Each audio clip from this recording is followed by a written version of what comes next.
हमने शहर को दी एक नई पहचान, हम हैं सिंघानिया बिल्डकॉन।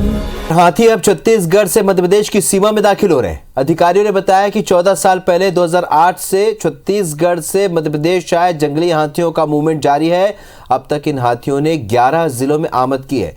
अब इन्हें रोक पाना भी किसी बड़ी चुनौती से कम नहीं है। जंगली हाथी नरसिंहपुर और होशंगाबाद जिले में अब तक 500 किलोमीटर का लंबा सफर तय कर चुके हैं, जो ग्रामीणों के घरों समेत फसलों को भी नुकसान पहुंचा रहे हैं। यही नहीं, जंगली हाथियों का खतरा प्रदेश के बीच में पड़ने वाले नरसिंहपुर, नर्मदापुरम और रायसेन जिलों के किसानों को भी है। हाथी अब तक मंडला, सिवनी, सिंगरौली, अनूपपुर, शहडोल, नरसिंहपुर, सीधी, होशंगाबाद, जबलपुर, उमरिया, छिंदवाड़ा तक उपस्थिति दर्ज करा चुके हैं। वर्तमान में हाथी बांधवगढ़, कान्हा और संजय दुबरी टाइगर रिजर्व और उनके आसपास के क्षेत्र में सक्रिय है।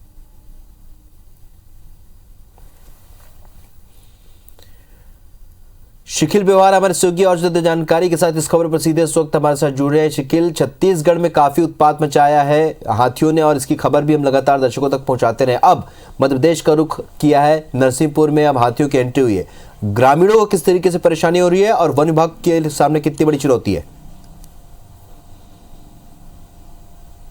देखिए, निश्चित तौर पे एक बड़ी चुनौती के रूप में वन विभाग इसे ले रहा है, क्योंकि 2008 से जिस प्रकार से मूवमेंट लगातार जारी है, अब वो बढ़ गया है। आंकड़े वन विभाग के बताते हैं कि लगभग 68 हाथी जो है, जो मेहमान हाथी जो सीजी से एमपी की ओर आए हुए हैं, उनकी मौजूदगी दर्ज की गई है। सबसे ज़्यादा हाथियों की बात की जाए तो बांधवगढ़ में इनकी हाथियों का झुंड सबसे ज़्यादा है। यहाँ लगभग 45 हाथी जो है वो मौजूद है और लगभग 14 हाथी बताए जा रहे हैं जो एक दल में चल रहे हैं, वो नरसिंहपुर तक पहुँच चुके हैं। ये बता देता हूं आपको कि ये जो क्षेत्र है, जिसकी अगर हम बात करें, नर्मदापुरम की बात करें, नरसिंहपुर की बात करें, रायसेन की बात करें, मध्य प्रदेश के हृदय स्थली माने जाते हैं और यहां तक जो मेहमान आती हैं उन तक का पहुंच जाना यहां तक एक बड़ा सवाल जो है वो खड़ा यहां पर किसानों के लिए कर रहा है। और साथ ही साथ कहीं ना कहीं वन विभाग की चिंता भी बढ़ा दी गई और इसी को देखते हुए बीते 4 महीनों में जिस प्रकार से लगातार मामले बढ़े हैं, जिसमें ग्रामीणों के घर तोड़े गए हैं और इसके अलावा जो गन्ने की फसल है उसको जिस प्रकार से नुकसान पहुंचाया गया है, उससे चिंता बढ़ गई है।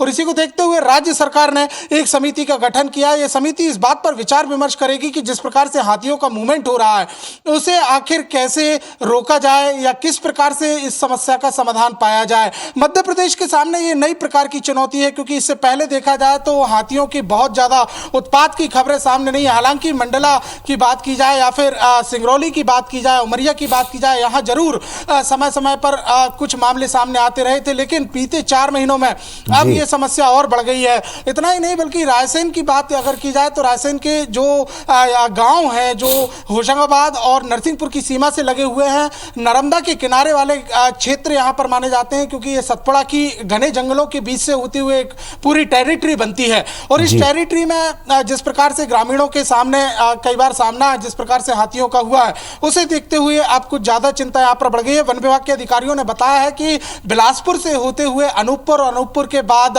बालाघाट और बालाघाट से होते हुए सिवनी जिले में दाखिल हुए और सिवनी से लांजी होते हुए फिर ये नरसिंहपुर जिले में पहुंचे और नरसिंहपुर जिले के जो वन परिक्षेत्र आता है उससे लेकर ये नर्मदापुरम के जंगलों तक पहुंचे हुए हैं। तो एक चुनौती है, बड़ी चुनौती है। समिति बनाई गई है, हालांकि 15 दिन के अंदर समिति रिपोर्ट देगी। फसलों के नुकसान का भी जो आकलन है वो भी यहाँ पर किया जा रहा है और इसके बाद तस्वीर साफ होगी कि आखिर सरकार इस पूरे मामले से कैसे निपट पाती है। चलिए, तो अब तक छत्तीसगढ़ में हाथियों का उत्पात देखने को मिला, लेकिन अब देखना ही होगा कि मध्य प्रदेश में वन विभाग किस तरीके से इस समस्या से जूझता है, निपटता है। आपका बहुत बहुत शुक्रिया इस जानकारी के लिए। से छत्तीसगढ़ से मध्य प्रदेश आए जंगली हाथियों का मूवमेंट जारी है। अब तक इन हाथियों ने 11 जिलों में आमद की है और अब इन्हें रोक पाना भी बड़ी चुनौती से कम नहीं है। जंगली हाथी नरसिंहपुर और होशंगाबाद जिले में अब तक 500 किलोमीटर का लंबा सफर तय कर चुके हैं, जो ग्रामीणों के घरों समेत फसलों को भी नुकसान पहुंचा रहे हैं। यही नहीं, जंगली हाथियों का खतरा प्रदेश के बीच में पड़ने वाले नरसिंहपुर, नर्मदापुरम और रायसेन जिलों के किसानों को भी है। हाथी अब तक मंडला, सिवनी, सिंगरौली, अनूपपुर, शहडोल, नरसिंहपुर, सीधी, होशंगाबाद, जबलपुर, उमरिया, छिंदवाड़ा तक उपस्थिति दर्ज करा चुके हैं। वर्तमान में हाथी बांधवगढ़, कान्हा और संजय दुबरी टाइगर रिजर्व और उसके आसपास सक्रिय हैं। इनमें से सबसे बड़ा 45 हाथियों का झुंड बांधवगढ़ के जंगल में है और इस तरह प्रदेश में 68 हाथी इस वक्त मौजूद हैं। गठित की गई समिति की रिपोर्ट के आधार पर हाथियों की समस्या से निजात पाने के लिए संबंधित उपायों पर अमल किया जाएगा।